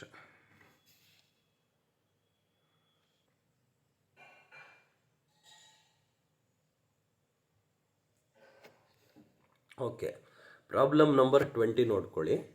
Shri Kishore is the owner of 3 houses. The following are the particulars of his property for the year ending 31/3/2023. Particulars ಕೊಟ್ಟಿದ್ದಾರೆ. First house, second house, third house ಇದೆ. Year of construction ನೋಡ್ಕೊಳ್ಳಿ, 12 ಇದೆ, 14 ಇದೆ, 16 ಇದೆ. Purpose of use let out to bank ಕೊಟ್ಟಿದ್ದಾರೆ, S O P ಕೊಟ್ಟಿದ್ದಾರೆ, let out to residence ಕೊಟ್ಟಿದ್ದಾರೆ. 3 ಹೌಸಲ್ಲಿ 1 ಹೌಸು ಎಸ್ ಒ ಪಿ ಇದೆ. ಆ ಎಸ್ ಒ ಪಿ ಬಂದಾಗ ತುಂಬ ಕೇರ್ಫುಲ್ ಆಗಿರಿ, ಈಸಿ ಇರುತ್ತೆ. ಇನ್ನು ಲೆಟ್ ಔಟ್ ಟು ಬ್ಯಾಂಕ್ ಇದೆ, ಲೆಟ್ ಔಟ್ ಟು ರೆಸಿಡೆನ್ಸ್ ಇದೆ, ಏನೂ ಸಮಸ್ಯೆ ಆಗಲ್ಲ. ನೋಡಿ, ಇಲ್ಲಿ ಆ್ಯಕ್ಚುಯಲ್ ರೆಂಟ್ ರಿಸೀವ್ಡ್ ಕೊಟ್ಟಿದ್ದಾರೆ 30,000 ಡ್ಯಾಶು. ಯಾಕೆ ಎಸ್ ಒ ಪಿಗಿರಲ್ಲ ಅಂದರೆ ಇರಲ್ಲ, 24,000. ಮುನ್ಸಿಪಲ್ ವ್ಯಾಲ್ಯೂ ಇದೆ 32, 28, 30,000. ಇನ್ನು municipal tax paid by Kishore ಕೊಟ್ಟಿದ್ದಾರೆ, ಮುನ್ಸಿಪಲ್ ಟ್ಯಾಕ್ಸ್ ಪೇಯ್ಡ್ ಬೈ ಟೆನೆಂಟು ಕೊಟ್ಟಿರ್ತಾರೆ, ಟೋಟಲ್ ಮುನ್ಸಿಪಲ್ ಟ್ಯಾಕ್ಸ್ ಕೊಟ್ಟಿದ್ದಾರೆ. ಇವನ್ ಫೈರ್ ಇನ್ಶೂರೆನ್ಸ್ ಪ್ರೀಮಿಯಮ್ ಕೊಟ್ಟಿದ್ದಾರೆ, ಅದನ್ನು ಯಾವುದೇ ಕಾರಣಕ್ಕೂ ತೊಗೋಬೇಡಿ. 2%, 20%, 2% ಅಂತ. Interest on loan for taken for renewal of house ಕೊಟ್ಟಿದ್ದಾರೆ, 7,000 ಇದೆ, 5,000 ಇದೆ. ಇವನ್ ಇಂಟ್ರೆಸ್ಟ್ ಆನ್ ಲೋನ್ ಅದು 2 ಟೈಮ್ ಎಂಟ್ರಿ ಆಗಿದೆ, ಟೋಟಲ್ ಅಷ್ಟೇ ಅವ್ನು ಕೊಟ್ಟಿರೋದು. ಇರಲಿ. Compute taxable income from the H P of C Kishore for assessment year 23-24 ಕೊಟ್ಟಿದ್ದಾರೆ. ಹೇಳಿದ್ದಾರೆ ನೋಡಿ, interest on loan taken for payment of municipal tax 10,000, ಇದು ಬರೋದಿಲ್ಲ. Compute taxable income from house property of Shri Kishore for assessment year ಅಂತ. ಇದಕ್ಕೆ answer ಹೇಗೆ ಮಾಡ್ಕೊಳ್ಳೋಣ ನೋಡ್ಕೊಳ್ಳಿ. ಫಸ್ಟು ಎಮ್ ವಿನ ತೊಗೋಬೇಕು. ಸರ್, ಎಮ್ ವಿಗೂ ಎಫ್ ಆರ್ಗೂ ಕಂಪೇರ್ ಮಾಡಿಕೊಂಡು ವಿಚ್ ಎವರ್ ಇಸ್ ಹೈ ತೊಗೊಳ್ಳಿ. ಇರಲಿ ಬಿಡಲಿ, ಅಮೌಂಟ್ ಹಾಕ್ಕೊಂಡು 32,000 ಹೈ ಇದೆ. ನೋಷ್ನಲ್ ರೆಂಟ್ ಬರುತ್ತೆ. ನೋಷ್ನಲ್ ರೆಂಟು ಸ್ಟ್ಯಾಂಡರ್ಡ್ ರೆಂಟ್ ಇಲ್ದಿದ್ರೂ ಚಿಂತೆ ಇಲ್ಲ, ಡ್ಯಾಶ್ ಇಟ್ಕೊಂಡು ವಿಚ್ ಎವರ್ ಇಸ್ ಲೆಸ್ ತೊಗೊಳ್ಳಿ. 32,000 ಬರುತ್ತೆ. ಅವಾಗ ನಮಗೆ ಎಕ್ಸ್ಪೆಕ್ಟೆಡ್ ರೆಂಟ್ ಬರುತ್ತೆ. ಆ ಎಕ್ಸ್ಪೆಕ್ಟೆಡ್ ರೆಂಟ್ಗೂ ಆ್ಯಕ್ಚುಯಲ್ ರೆಂಟು 30,000 ಕಂಪ್ಯಾರಿಷನ್ ಮಾಡ್ಕೊಳ್ಳಿ, ವಿಚ್ ಎವರ್ ಈಸ್ ಹೈ ತೊಗೊಳ್ಳಿ. ಗ್ರಾಸ್ ಆ್ಯನ್ಯಲ್ ವ್ಯಾಲ್ಯೂ ಬರುತ್ತೆ. ಆ ಗ್ರಾಸ್ ಆ್ಯನ್ಯಲ್ ವ್ಯಾಲ್ಯೂನಲ್ಲಿ ನಾವು ಏನು ಡಿಡಕ್ಟ್ ಮಾಡಬೇಕಪ್ಪ, municipal tax paid by the assessee during the previous year ಇದೆ, ಅದು ಓನ್ಲಿ ಅಸೆಸ್ಸಿ ಪೇಯ್ಡ್ ಆಗಿರಬೇಕು, 1,200 ರೂಪಾಯಿ ಇದೆ. ಅದನ್ನು ನೀವು ಲೆಸ್ ಮಾಡಿಕೊಂಡ್ರೆ ಎನ್ ಎ ವಿ ಸಿಗುತ್ತೆ. ಆ ಎನ್ ಎ ವಿನಲ್ಲಿ ಏನು ಕಳಿಬೇಕಪ್ಪ, ಡಿಡಕ್ಷನ್ ಅಂಡರ್ ಸೆಕ್ಷನ್ 24 ಕಳಿಬೇಕು. ಅದರಲ್ಲಿ ಸ್ಟ್ಯಾಂಡರ್ಡ್ ಡಿಡಕ್ಷನ್ನು 9,240 ರೂಪಾಯಿ. ಹೆಂಗೆ ಬರುತ್ತೆ ಅಂದರೆ 30,800 ಮೇಲೆ ನೀವು ತೊಗೊಂಡ್ರೆ ಬರುತ್ತೆ. ಇದು ಒಂದನೇ ಲೆಕ್ಕನಪ್ಪ. First income from house property. ಯಾಕೆ ಸರ್ ಲೋನ್ ತೊಗೊಂಡಿಲ್ಲ ಅಂದರೆ, ಫಸ್ಟ್ ಹೌಸ್ಗೆ ಲೋನ್ ಇಲ್ಲ. ಇನ್ನು ಎರಡನೇದು ಬಂದರೆ income from second house, S O P ಅಂತ ಮಾಡ್ಕೋಬೇಕು. ಜಿ ಎ ವಿ ನಿಲ್ಲಿರುತ್ತೆ, ಮುನ್ಸಿಪಲ್ ಟ್ಯಾಕ್ಸ್ ನಿಲ್ಲಿರುತ್ತೆ, ಎನ್ ಎ ವಿ ನಿಲ್ಲಿರುತ್ತೆ. ಡಿಡಕ್ಷನ್ ಅಂಡರ್ ಸೆಕ್ಷನ್ನಲ್ಲಿ ನೀವೇನು ಮಾಡಬೇಕು, ಇವನ್ ಸ್ಟ್ಯಾಂಡರ್ಡ್ ಡಿಡಕ್ಷನ್ ನಿಲ್ಲಿರುತ್ತೆ ನೋಡಿ. G A V nil, municipal tax nil, N A V nil, even standard deduction also ನಿಲ್ಲಿರುತ್ತೆ. ಬಟ್ ಇಂಟ್ರೆಸ್ಟ್ ತೊಗೊಂಡಾಗ ಮ್ಯಾಕ್ಸಿಮಮ್ ಇಂಟ್ರೆಸ್ಟು ಲಿಮಿಟ್ ಎಷ್ಟಿರುತ್ತೆ, ಇಲ್ಲ 2 ಲಕ್ಷ ಇರುತ್ತೆ, ಇಲ್ಲ 7,000 ಇರುತ್ತೆ. ಇಲ್ಲಿರೋದೆಷ್ಟು, 7,000. ಆ 7,000 ಹಾಕುವಾಗ ಪ್ಲಸ್ ಆಗಿರುತ್ತೆ. ಬಟ್ ಲಾಸ್ಟಿಗೆ ಬರ್ಬೇಕಾದ್ರೆ, 2ನೇ ಕಾಲಮ್ಗೆ ಬರ್ಬೇಕಾದ್ರೆ ಏನು ಮಾಡ್ಕೋಬೇಕು, ಮೈನಸ್ ಮಾಡ್ಕೋಬೇಕು. ಹಾಗಾದರೆ 2ನೇ ಹೌಸ್ ಏನಪ್ಪ, ಲಾಸ್ ಫ್ರಮ್ ಎಚ್ ಪಿ ಅಂತ ತೊಗೋಬೇಕು. Actually income from H P ಅಂತ ತೊಗೊಂಡವನೇ, ಅದು ಮೈನಸ್, ಅದು 7,000 ರೂಪಾಯಿ ತೊಗೊಳ್ಬೇಕಾಗ್ತದೆ. ಓಕೆ, ಈ 2 ಲಕ್ಷನ 30,000 ಅನ್ನೋದು ಯೋಚನೆ ಮಾಡ್ಕೊಳ್ಳಿ. 2 ಲಕ್ಷ ರೂಪಾಯಿ ಇಲ್ಲಿ ಕೊಟ್ಟಿಲ್ಲ, ಕೊಡದಿದ್ರೆ 2 ಲಕ್ಷ. ಇನ್ನೊಂದು ಹೇಳಿದೆ ನೋಡಿ, interest on loan taken for payment of municipal tax is not deductible. ಬಡ್ಡಿ ತೊಗೊಂಡ್ರೆ ತೊಗೊಳಕ್ಕೆ ಬರಲ್ಲ. ಇದು ಅಷ್ಟನೇ ಲೆಕ್ಕ. ನೆಕ್ಸ್ಟ್ 3ನೇ ಹೌಸಿಗೆ ಬರೋಣ. 3ನೇ ಹೌಸು ಜಿ ಎ ವಿ ಕೊಟ್ಟಿದ್ದಾರೆ 30,000, municipal tax paid by the assessee ಇದ್ದಾರೆ 3,000, ಎನ್ ಎ ವಿ 27,000 ಬಂತು. ಇಲ್ಲಿ ಬರುತ್ತೆ ನೋಡಿ, deduction under section 24 standard deduction 27,000ಕ್ಕೆ 30% ಅಂದರೆ 8,100 ರೂಪಾಯಿ ಬಂತು. ಇಲ್ಲಿ ಇಂಟ್ರೆಸ್ಟ್ ಆನ್ ಬಾರೋಡ್ ಕ್ಯಾಪಿಟಲ್ ಇರೋದೇ 5,000 ನೋಡಿ. ಇದು ಲೆಟ್ಔಟ್ಗಾದರೆ, ಲೆಟ್ಔಟ್ ಪ್ರಾಪರ್ಟಿ ಆದರೆ ಯಾವುದೇ ಸೀಲಿಂಗೇ ಇರಲ್ಲ, ಎಷ್ಟು ಬೇಕಾದ್ರೂ ತೊಗೋಬೋದು, 5,000 ತೊಗೋಬೋದು. ಅಲ್ಲಿಗೆ 13,100 ರೂಪಾಯಿ ಕಳೆದ್ರೆ ಇನ್ನು 13,900 ರೂಪಾಯಿ ಬಂತು. ಅಲ್ಲಿ ಮೈನಸ್ಸು ಪ್ಲಸ್ ಮಾಡಬೇಕು. ನಮ್ಮ ಹತ್ರ ಈಗ 21,560 ರೂಪಾಯಿ ಪ್ಲಸ್ ಇದೆ. ಮೈನಸ್ 7,000 ಅಂತಂದರೆ ಲಾಸ್ನ ಕಳಿಬೇಕು. ಇನ್ನು ಮೂರನೇ ಹೌಸಿಂದ ಬಂದಿರತಕ್ಕಂಥ 13,900 ರೂಪಾಯಿ ಪ್ರಾಫಿಟ್ನ ಆ್ಯಡ್ ಮಾಡಬೇಕು. ಒಟ್ಟು 28,460 ರೂಪಾಯಿ ಬರುತ್ತೆ. ಈ ಥರ. ನೆಕ್ಸ್ಟ್ 21ನೇ ಪ್ರಾಬ್ಲಮ್ಗೆ ಬನ್ನಿ. Mrs Shanta owns 2 houses in Bangalore. She has let out both the houses throughout the year for residential purpose. ಇಲ್ಲೇನು ಸಮಸ್ಯೆ ಇಲ್ಲ ನಮಗೆ. ಶಾಂತಾ ಅವ್ರದ್ದು 2 ಹೌಸ್ ಇದೆ. 2 ಹೌಸನ್ನು ಬಾಡಿಗೆ ಕೊಟ್ಟಿದ್ದಾರೆ, ಬೆಂಗಳೂರಲ್ಲಿದೆ. ಹೌಸ್ 1, ಹೌಸ್ 2 ಇದೆ. ಮುನ್ಸಿಪಲ್ ವ್ಯಾಲ್ಯೂ ಕೊಟ್ಟಿದ್ದಾರೆ, FRV ಕೊಟ್ಟಿದ್ದಾರೆ, ರೆಂಟ್ ರಿಸೀವ್ಡ್ ಕೊಟ್ಟಿದ್ದಾರೆ, ಸ್ಟ್ಯಾಂಡರ್ಡ್ ರೆಂಟ್ ಇದೆ, ರಿಪೇರ್ಸ್ ಇದೆ. ರಿಪೇರ್ಸ್ ತೊಗೋಬೇಡಿ ದಯವಿಟ್ಟು. ಮುನ್ಸಿಪಲ್ ಟ್ಯಾಕ್ಸ್ನ ಏನೂ ಕೊಡಲಿಲ್ಲ ಅಂತಂದರೆ ನೀವು ನೋಡೋಣ. ಇನ್ಶೂರೆನ್ಸ್ ಪ್ರೀಮಿಯಂ ಪೇಯ್ಡ್ ಇದೆ, ತೊಗೋಬೇಡಿ ಅದನ್ನು. On 1st April 22 she bought residential house for SOP ಅಂದರೆ ಇನ್ನೊಂದು ತೊಗೊಂಡ್ಲಿ. ಈಗ ಆಕೆ ಬರೀ ಇದ್ದಿದ್ದು 2 ಹೌಸು, ಬಟ್ 1/4/2022 ಶಾಂತಾ ಅವರು ಇನ್ನೊಂದು ಮನೆ ತೊಗೊತಾರೆ 10 lakh by taking housing loan in Canara bank. ಅವರು ಹೌಸಿಂಗ್ ಲೋನ್ ತೊಗೊಂಡು 10 ಲಕ್ಷ ರೂಪಾಯಿ ತೊಗೊಳ್ತಾರೆ. ಆ ಲೋನ್ ಅಮೌಂಟ್ ಎಷ್ಟಿದೆಯಪ್ಪ ಅಂತಂದರೆ 7 ಲಕ್ಷ ರೂಪಾಯಿ ಇದೆ.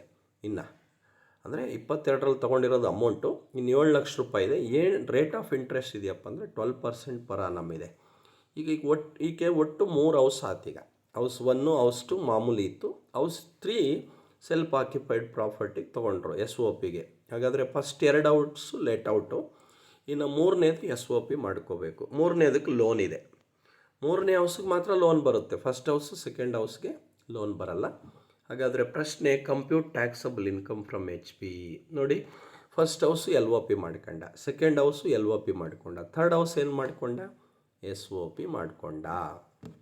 ಹಾಗಾದರೆ MV 4 lakh 12 lakh, FRV 7 lakh 20 7 lakh 20, whichever is higher 7 20 12 ತೊಗೊಂಡ್ವಿ. ನೋಷ್ನಲ್ ರೆಂಟ್ ಬಂತು. ನೋಷ್ನಲ್ ರೆಂಟ್ಗೆ ಯಾವುದು ಕಂಪೇರ್ ಮಾಡ್ತೀರಾ, ಸ್ಟ್ಯಾಂಡರ್ಡ್ ರೆಂಟ್ ಕಂಪೇರ್ ಮಾಡ್ತೀರಾ. 6 lakh 6 lakh, which ever is less 6 lakh ತೊಗೊಂಡ್ರಿ. ಎಕ್ಸ್ಪೆಕ್ಟೆಡ್ ರೆಂಟ್ ಬಂತು. ಎಕ್ಸ್ಪೆಕ್ಟೆಡ್ ರೆಂಟ್ನ ಯಾವುದಕ್ಕೆ ಕಂಪೇರ್ ಮಾಡ್ಕೊಳ್ತೀರಾ, ಆ್ಯಕ್ಚುಯಲ್ ರೆಂಟಿಗೆ ಬಂತು. ವಿಚ್ ಎವರ್ ಈಸ್ ಹೈಯರ್ ತೊಗೊಂಡ್ರಿ. 6 lakh 8 lakh ಬಂತು. GAV ಸಿಕ್ತು. ಇದರಲ್ಲಿ ಏನು ಡಿಡಕ್ಟ್ ಮಾಡಬೇಕು, ಮುನ್ಸಿಪಲ್ ಟ್ಯಾಕ್ಸ್ ಡಿಡಕ್ಟ್ ಮಾಡಬೇಕು. 40,000 1,20,000. ಸೊ NAV ಎಷ್ಟು ಬಂತಪ್ಪ, 5 lakh. ಇಲ್ಲಿ ಹಂಗೆ ನೋಡ್ಕೊಂಬನ್ನಿ, 3ನೇ ಬಾಕ್ಸ್ ನೋಡ್ಕೊಂಡು ನಿಲ್ಲು ಎಲ್ಲಿವರೆಗೂ ನಿಲ್ಲು, ಅಪ್ ಟು ಸ್ಟ್ಯಾಂಡರ್ಡ್ ಡಿಡಕ್ಷನ್ವರೆಗೂ ನಿಲ್ಲು ಬರುತ್ತೆ. ಹಾಗಾದರೆ standard deduction 30% of NAV. First ಹೌಸ್ಗೆ 1,68,000 ಬಂತು, 2,04,000 ಬಂತು. ಇಂಟ್ರೆಸ್ಟ್ ಬರಲಿಲ್ಲ ಫಸ್ಟು ಸೆಕೆಂಡ್ಗೆ. ಗಮನಿಸಿದ್ರಾ? ನೀವು ಯಾವ ಹೌಸಿಗೆ ತೊಗೊಂಡಿರ್ತಕ್ಕಂಥದ್ದು, ಥರ್ಡ್ ಹೌಸ್ಗೆ. ಥರ್ಡ್ ಹೌಸ್ ಬಂದು ಏನಾಗಿರುತ್ತೆ, SOP ಹಾಕಬೇಕಾದ್ರೆ ಇಂಟ್ರೆಸ್ಟ್ ಏನಾಗಿರುತ್ತೆ, ಪ್ಲಸ್ ಆಗಿರುತ್ತೆ. ಬಟ್ ಲಾಸ್ಟ್ಗೆ ಏನಾಗಿರುತ್ತೆ, ಮೈನಸ್ ಆಗಿರುತ್ತೆ. 7 ಲಕ್ಷಕ್ಕೆ 12% ನನಗೆ ಎಷ್ಟಾಯಿತು? ಯಾಕೆ ಸರ್ ಇಲ್ಲಿ ಪ್ರೀ ಕನ್ಸ್ಟ್ರಕ್ಷನ್ ಇಂಟ್ರೆಸ್ಟ್ ಬರಲಿಲ್ಲ? ಪ್ರೀ ಕನ್ಸ್ಟ್ರಕ್ಷನ್ ಇಲ್ಲಿ ಪ್ರಶ್ನೆನೇ ಬರಲ್ಲ. ಯಾಕಂದರೆ ರೆಡಿ ಇರೋ ಮನೆ ತೊಗೊಂಡಿರೋದು ಅವರು. ಕನ್ಸ್ಟ್ರಕ್ಷನ್ ಇರೋ ಮನೆ ತೊಗೊಂಡಿದ್ದಿದ್ರೆ ಅವಾಗ ಡೇಟ್ ಆಫ್ ಬಾರೋಯಿಂಗ್ನಿಂದ March 31 ಕೌಂಟ್ ಮಾಡ್ಕೋಬೇಕಿತ್ತು. ಹಾಗಾಗಿ 3,92,000, 4,76,000 ಇದು ಪ್ಲಸ್ ಚಿಹ್ನೆ. ಮೈನಸ್ 84,000 ಕಳ್ಕೊಂಡ್ರೆ ಅವರಿಗೆ ಬರೋ ಇನ್ಕಮ್ ಎಷ್ಟು, 7,84,000 ರೂಪಾಯಿ ಬರುತ್ತೆ. ನೆಕ್ಸ್ಟ್ ಪ್ರಾಬ್ಲಮ್ ನಂಬರ್ 22ಗೆ ಬನ್ನಿ. Mister Praveen is the owner of 3 houses. These particulars has follows. 3 house ಇದೆ ಒಂದು, ಅವನೇ ಹೇಳಿಬಿಟ್ಟಿದ್ದಾನೆ. ನೋಡಿ, ಆ್ಯನ್ಯುಯಲ್ ಫೈರ್ ರೆಂಟ್ ಇದೆ, ಮುನ್ಸಿಪಲ್ ವ್ಯಾಲ್ಯೂಯೇಷನ್ ಕೊಟ್ಟಿದ್ದಾರೆ, ಸ್ಟ್ಯಾಂಡರ್ಡ್ ರೆಂಟ್ ಕೊಟ್ಟಿದ್ದಾರೆ, let out per month, even 1 ತಿಂಗಳಿಗೆ ಎಷ್ಟು ಅಂತಲೂ ಕೊಟ್ಟಿದ್ದಾರೆ. ಪರ್ಪೋಸ್ ಆಫ್ ಯೂಸ್ ಕೊಟ್ಟಿರ್ತಾರೆ ಕ್ವಶನ್ ಪೇಪರಲ್ಲಿ. ಇದು ಫಸ್ಟ್ನೇ ಹೌಸ್ ಏನಕ್ಕಪ್ಪ, ಲೆಟ್ ಔಟ್ ರೆಸಿಡೆನ್ಷಿಯಲ್ ವಾಸಕ್ಕೆ ಕೊಟ್ಟವ್ರೆ. ಎರಡನೇದೇನು, ಲೆಟ್ ಔಟ್ ಬಿಸ್ನೆಸ್ಸಿಗೆ ಕೊಟ್ಟವ್ರೆ, ಇವನ್ ಬಿಸ್ನೆಸ್ಗಲ್ಲ ಬೇರೆಯವ್ರಿಗೆ. ಮೂರನೇದೇನು, SOP ಬಂದರೆ ನಿಮಗೆ ಈಸಿ. ಹಾಗಾದರೆ ರಿಪೇರ್ಸ್ ಕೊಟ್ಟಿದ್ದಾರೆ, ತೊಗೋಬೇಡಿ. ಕಲೆಕ್ಷನ್ ಚಾರ್ಜಸ್ ತೊಗೋಬೇಡಿ. ಗ್ರೌಂಡ್ ರೆಂಟ್ ತೊಗೋಬೇಡಿ. ಬಟ್ ಇಂಟ್ರೆಸ್ಟ್ ಆನ್ ಲೋನ್ ತೊಗೊಳ್ಳಿ. ಅರ್ಥ ಆಯ್ತಾ? ಈಗ ನೆಕ್ಸ್ಟ್ ಪ್ಯಾರಾಗ್ರಾಫಿಗೆ ಬನ್ನಿ. Municipal tax is 10% taken for repairs of MV. ಅವನೇನು ಹೇಳ್ತಾನೆ, ಮುನ್ಸಿಪಲ್ ಟ್ಯಾಕ್ಸ್ನ 10% ತೊಗೊಂಡಿದ್ದಾರಂತೆ for repairs of M V. ಅಲ್ಲಿ ಮುನ್ಸಿಪಲ್ ವ್ಯಾಲ್ಯೂ ಏನಿರುತ್ತೋ ಅದರ ಮೇಲೆ ತೊಗೊಳ್ಳೋಣ. ಇನ್ನು municipal tax of house A was paid by tenant. ನಿಮಗೆಲ್ಲರಿಗೂ ಗೊತ್ತು, ಟೆನೆಂಟ್ ಮುನ್ಸಿಪಲ್ ಟ್ಯಾಕ್ಸ್ ಕಟ್ಟಿದ್ರೆ ತೊಗೋಬೇಡಿ. But municipal tax of house B was not paid till 31/3/23. ಇದನ್ನು ತೊಗೋಬೇಡಿ. ಔಟ್ಸ್ಟ್ಯಾಂಡಿಂಗ್ ಇದ್ದರೆ ತೊಗೋಬೇಡಿ. Municipal tax of C was paid by the owner ಕೊಟ್ಟರೆ ಮಾತ್ರ ಡಿಡಕ್ಟ್ ಮಾಡಿ.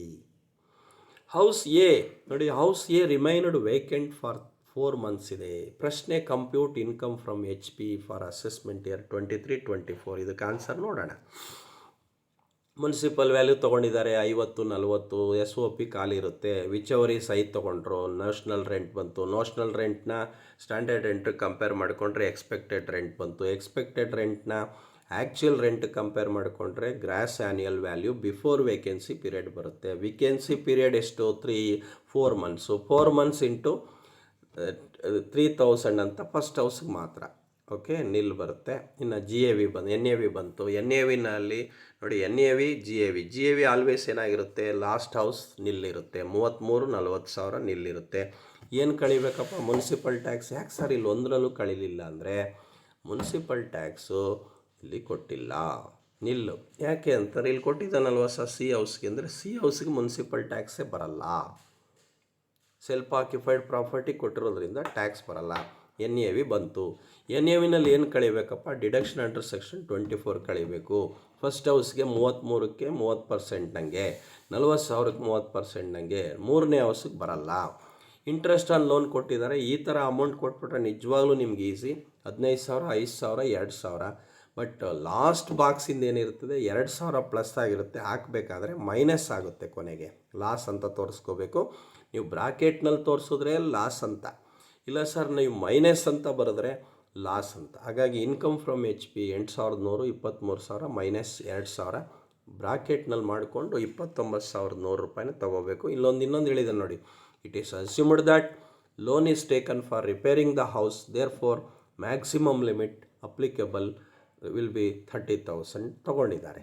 ಇನ್ನು ಪ್ರಾಬ್ಲಮ್ ನಂಬರ್ 23ಕ್ಕೆ ಬನ್ನಿ. Mister Vishwas owns a building consisting of 3 identical, ಒಂದೇ ಥರ ಇದೆಯಂತೆ, and independent units, the construction of which completed on 1/4/22. 1/4/2022 ಮನೆ ಕಂಪ್ಲೀಟ್ ಆಗಿದೆ. The building was occupied from 1/4/2022 onwards. The particulars relating to 3 units for the year ended 31/3/23 ಕೊಟ್ಟಿದ್ದಾರೆ. Unit 1, unit 2, unit 3. Fair rent ಇದೆ, rent received ಇದೆ, municipal tax paid ಇದೆ. ಯಾರು ಕೊಟ್ಟವ್ರೆ ಅಂತ ಏನೂ ಕೊಡಲಿಲ್ಲ ಅಂದರೆ ತೊಂದರೆ ಇಲ್ಲ. ಮುನ್ಸಿಪಲ್ ಟ್ಯಾಕ್ಸ್ ಡ್ಯೂ ಇದೆ but not paid. Land revenue paid ತೊಗೋಬೇಡಿ. Land revenue due but not paid ತೊಗೋಬೇಡಿ. ಮುನ್ಸಿಪಲ್ ಟ್ಯಾಕ್ಸ್ ಬಿಟ್ಟು ಇನ್ಯಾವ್ದು ತೊಗೋಬೇಡಿ. Repair expenses ತೊಗೋಬೇಡಿ. Nature of occupation ಕೊಟ್ಟಿದ್ದಾರೆ ನೋಡಿ, ವೆರಿ ಇಂಪಾರ್ಟೆಂಟ್ ಅದು. Occupied for residence, let out for residence, used for own business. Another one is very very important. ಈ ಪ್ರಾಬ್ಲಮ್ನಲ್ಲಿ ಯಾವುದಾದ್ರೂ ಒಂದು ಹೌಸನ್ನು ನಿಮ್ಮ ಸ್ವಂತ ಬಿಸ್ನೆಸ್ಗೆ ಅಥವಾ ನಿಮ್ಮ ಸ್ವಂತ ಪ್ರೊಫೆಷನ್ಗೆ ಮಾಡಿಕೊಂಡ್ರೆ that is very very important. Unit number 3 exempt ಆಗುತ್ತೆ. ನೀವು ಒಂದೇ ಒಂದು ಹೆಡ್ಡಿಂಗ್ ಹಾಕಿ, unit number 3 entire unit number 3 is used for own business, so income from taxable income from H P is nil ಅಂತ ತಗೊಳ್ಳಿ. ಅರ್ಥ ಆಯ್ತಾ? ಈಗ ಆನ್ಸರ್ ನೋಡೋಣ. On 1/4/21 Mr. Vishwas had borrowed a sum of rupees 2,50,000 bearing interest at 12% per annum for the construction of this building. The total cost of construction of the building was rupees 6 lakh ಇದೆ. ಅವನು 6 ಲಕ್ಷ ರೂಪಾಯಿ ಖರ್ಚಾಗಿತ್ತಂತೆ. 2.5 ಲಕ್ಷ ರೂಪಾಯಿ ಸಾಲ ತೊಗೊಂಡಿದ್ದಾನೆ, 12% ಬಡ್ಡಿ ಹಂಗೆ. The business income of mister Vishwas for the year ended 31/3/23 is 1,05,000 ಇದೆ. ಅವನದು business income ಬೇರೆ ಇದೆ. 5 ಹೆಡ್ಸ್ ಬರುತ್ತೆ, ಅದರಲ್ಲಿ ಬಿಸ್ನೆಸ್ ಇನ್ಕಮ್ ಒಂದು. ಪ್ರಶ್ನೆ compute the gross total income of mister Vishwas for the assessment year ಏನಂತ ಹೇಳಿದ್ದಾರೆ? 23-24. ಈಗ ನಾವು 1 by 1 ಮಾಡ್ಕೋಬೇಕಾಗುತ್ತೆ. ಯಾಕಂದರೆ ಹಿಂಗೆ ಮಾಡ್ಕೋಬೇಕು, ಒಂದೇ ರೈಟ್ ಸೈಡಲ್ಲಿ ಕಾಲಮ್ಸ್ ಹಾಕ್ಕೊಂಡ್ರೆ ಆಗಲ್ಲ. ಯಾಕಂದರೆ ಸಪ್ರೇಟಾಗಿ ಮಾಡಬೇಕು. ಫಸ್ಟ್ ಹೌಸ್ ಯಾವುದಪ್ಪ? ಇನ್ಕಮ್ ಫ್ರಮ್ ಎಚ್ ಪಿ ಅಂತ ತೊಗೊಂಡಿದ್ದೀವಿ. ಫಸ್ಟ್ ಹೌಸ್ ಮಾಡ್ಕೊಂಬಿಡೋಣ. ಯಾವುದು? S O P, occupied for residence ಅಂದರೆ ಅವನೇ ಇದ್ದಾನೆ. ಆಮೇಲೆ ನೀವು ಹಂಗಂತ ತಿಳ್ಕೊಂಡಿರಿ. SOP ಅಂದರೂ ಒಂದೇ, ಆಕ್ಯುಪೈಡ್ ಫಾರ್ ರೆಸಿಡೆನ್ಸ್ ಅಂದರೂ ಒಂದೇ. ಸೊ NAV ಏನಾಗಿರುತ್ತೆ, ನಿಲ್ ಇರುತ್ತೆ. ಇವನ್ ನೀವು GAVಯಿಂದನೂ ಬೇಕಾದ್ರೆ ತೊಗೋಬೋದು. GAV ನಿಲ್, ಮುನ್ಸಿಪಲ್ ಟ್ಯಾಕ್ಸ್ ನಿಲ್, NAV ನಿಲ್, ಈವನ್ ಸ್ಟ್ಯಾಂಡರ್ಡ್ ಡಿಡಕ್ಷನ್ ಆಲ್ಸೋ ನಿಲ್ ಇರುತ್ತೆ. ಬಟ್ ಇಂಟ್ರೆಸ್ಟ್ ಆನ್ ಲೋನ್ ಮಾತ್ರ ಏನಿರುತ್ತೆ, 12,000 ರೂಪಾಯಿನ ನೀವು ಪ್ಲಸ್ ಮಾಡ್ಕೊಳ್ಳಿ, ಆಮೇಲೆ ಮೈನಸ್ ಮಾಡ್ಕೊಳ್ಳಿ, ಲಾಸ್ ಫ್ರಮ್ SOP ಅಂತ ತೋರಿಸ್ಕೊಳ್ಳಿ. ಇನ್ನು ಎರಡನೇ ಹೌಸು ಲೆಟ್ಔಟ್ ಮಾಡಿದ್ದಾರೆ. ಲೆಟ್ಔಟ್ ಮಾಡಿದಾಗ ರೂಲ್ಸ್ ಅಪ್ಲೈ ಮಾಡ್ಕೊಳ್ಳಿ. FRV or rent received whichever is higher ತೊಗೊಳ್ಳಿ. ನೀವು ಮಾಮೂಲಿ ಫಾರ್ಮುಲಾ 3 ಹಾಕ್ಕೊಂಬಂದರೆ ಸಿಗುತ್ತೆ. Whichever is high, whichever is less, whichever is higher ತೊಗೊಂಡ್ರು ಬರುತ್ತೆ. ಅದರಲ್ಲಿ ಮುನ್ಸಿಪಲ್ ಟ್ಯಾಕ್ಸ್ 36,000ದಲ್ಲಿ 2,500 ಲೆಸ್ ಮಾಡಿದ್ರೆ ಇನ್ನು 33,500 ಸಿಕ್ತು. ಎಸ್ ಡಿಡಕ್ಷನ್ ಅಂಡರ್ ಸೆಕ್ಷನ್ 24 ತೊಗೊಳ್ಳೇಬೇಕು. 33,500 ಮೇಲೆ 30% ತೊಗೊಳ್ಳಿ, 10,050 ಬರುತ್ತೆ. ಇಂಟ್ರೆಸ್ಟ್ ಆನ್ ಲೋನ್ ಗಿವನಿಂದ ಪ್ರಾಬ್ಲಮ್ ಒಟ್ಟು 22,050 ಬಂತು. ಹಾಗಾಗಿ ಇನ್ಕಮ್ ಫ್ರಮ್ ಸೆಕೆಂಡ್ ಪ್ರಾಪರ್ಟಿ 11,450 ಬಂತು. ಇನ್ನು ಮೂರನೇದು ಚೆನ್ನಾಗಿ ಜ್ಞಾಪಕ ಇಟ್ಕೊಳ್ಳಿ, ಯೂಸ್ಡ್ ಫಾರ್ ಓನ್ ಬಿಸ್ನೆಸ್ ಅಂತನಾದರೂ ಇರಲಿ, ಯೂಸ್ಡ್ ಫಾರ್ ಓನ್ ಪ್ರೊಫೆಷನ್ ಅಂತನಾದರೂ ಇರಲಿ, ನೀವು ಒಂದೇ ಒಂದು ವರ್ಡ್ ಬರೆದ್ರೆ ಸಾಕು, ನಿಲ್. ಹಾಗಾದರೆ ಈ ಒಂದು ಫೈನಲ್ ಆನ್ಸರ್ ಏನಪ್ಪ ಅಂದರೆ, 2 ಹೌಸ್ನ ಕೂಡ್ಕೊಂಡಾಗ ಒಂದು ಹೌಸು -12,000, ಇನ್ನೊಂದು ಹೌಸು +11,450, ಇನ್ನೊಂದು ಹೌಸಲ್ಲಿ ಇಲ್ಲವೇ ಇಲ್ಲ ಅಂದರೆ -550 ಬಂತು. ಅವನ ಬಿಸ್ನೆಸ್ ಇನ್ಕಮ್ ಬಂದು 1,05,000. 1,05,000ದಲ್ಲಿ 550 ರೂಪಾಯಿ ಕಳೆದ್ರೆ ಇನ್ನು 1,04,450 ರೂಪಾಯಿ ಬಂತು. ಸೊ ಇದು ಪ್ರೀ ಕನ್ಸ್ಟ್ರಕ್ಷನ್ ಪೀರಿಯಡ್ ಬೇರೆ ಕಂಡುಹಿಡಿದ್ದೇನೆ. ಪ್ರೀ ಕನ್ಸ್ಟ್ರಕ್ಷನ್ ಪೀರಿಯಡ್ ಯಾವಾಗ ಬರುತ್ತೆ ಸರ್ ಇದು? ಡೇಟ್ ಆಫ್ ಬಾರೋಯಿಂಗ್ ಯಾವಾಗಪ್ಪ? 1/4/2021. ನೀವು ಬೇಕಾದ್ರೆ ಚೆಕ್ ಮಾಡ್ಕೊಳ್ಳಿ. 1/4/2021 ಇದು ಪ್ರೀ ಕನ್ಸ್ಟ್ರಕ್ಷನ್ ಪೀರಿಯಡ್ ಸ್ಟಾರ್ಟ್ ಆಗೋದು. ಎಂಡ್ ಆಗೋದು ಎಲ್ಲಿಗೆ? 31/3/2022ಕ್ಕೆ ನಿಲ್ಲಿಸ್ಬಿಡಬೇಕು. ಯಾಕಂದರೆ ಅದು ರೂಲ್ಸ್. ಅದು 2.5 ಲಕ್ಷಕ್ಕೆ 12% ನನಗೆ ತಗೊಂಡ್ರೆ, ಸೊ ನಮಗಿಲ್ಲಿ 1 ವರ್ಷ ಬರಾಬರಿ ಬರೋದ್ರಿಂದ 30,000 ಬರುತ್ತೆ. 30,000 ನಾವೇನು ಮಾಡಬೇಕು? 5ರಿಂದ ಭಾಗಿಸ್ಕೋಬೇಕು. 5 ಕಂತು ಮಾಡಬೇಕು. 6,000 ಬಂತು. ಇನ್ನು ಪ್ರೀವಿಯಸ್ ಇಯರ್ ಇಂಟ್ರೆಸ್ಟ್ ಎಷ್ಟು? 30,000. 30,000 ಪ್ಲಸ್ 6,000 36,000. ಹೆಂಗೆ ತೊಗೊಂಡ್ರಿ ಸರ್ ನೀವು ಅಂದರೆ, ಸೊ ಇಲ್ಲಿ 36,000 ಹೆಂಗೆ ತೊಗೊಂಡ್ರಿ? ಇಲ್ಲಿ 36,000 ಇರೋದು, 36,000 ರೂಪಾಯಿ ಇಲ್ಲಿ ಇರೋದು. ಆ 36,000ದಲ್ಲಿ ನಾವೇನು ಮಾಡ್ಕೋಬೇಕು? 12,000 ಮಾತ್ರ ಬರುತ್ತೆ. ಯಾಕಂದರೆ 3 ಯೂನಿಟ್ ಇರೋದ್ರಿಂದ. 3 ಯೂನಿಟ್ಟು ಯಾಕೆ ಸರ್ ನೀವು 12,000 ತೊಗೊಂಡಿದ್ದೀರಿ, ಇಲ್ಲಿ 36,000 ಹೇಳ್ತೀರಾ ಅಂದರೆ 12,000 ಹೆಂಗೆ ಬಂತು ಅಂದರೆ, 36,000ಕ್ಕೆ ನಾವು ಲೋನ್ ತೊಗೊಂಡು ಒಂದೇ ಮನೇನ 3 ಭಾಗ ಮಾಡಿದ್ದೀವಿ. ಅದಕ್ಕೋಸ್ಕರ 3ರಿಂದ ಡಿವೈಡ್ ಮಾಡ್ಕೊಳ್ತೀವಿ. ಅದೊಂದು ಚೆನ್ನಾಗಿ ಜ್ಞಾಪಕದಲ್ಲಿ ಇಟ್ಕೊಳ್ಳಿ. ಎಲ್ಲ ಲೆಕ್ಕಕ್ಕೂ ಈ ಥರ ಬರಲ್ಲ. ಸಪ್ರೇಟಾಗಿ ಒಂದೊಂದು ಹೌಸ್ಗೆ ಲೋನ್ ತೊಗೊಂಡ್ರೆ ಈಸಿ. ಈ ಥರ 3 ಹೌಸ್ಗೂ ಸೇರಿ ಲೋನ್ ತೊಗೊಂಡಾಗ ನೀವು 3ರಿಂದ ಡಿವೈಡ್ ಮಾಡ್ಕೋಬೇಕಾಗುತ್ತೆ. ಇನ್ನು ಪ್ರಾಬ್ಲಮ್ ನಂಬರ್ 24ಗೆ ಬನ್ನಿ. Problem number 24. So problem number 24 ಬಂದಾಗ, ಅಖಿಲ resident own 3 houses in Bangalore, the municipal valuation of which are 22,000, 36,000 and 31,000 respectively. The following are further details about 3 houses.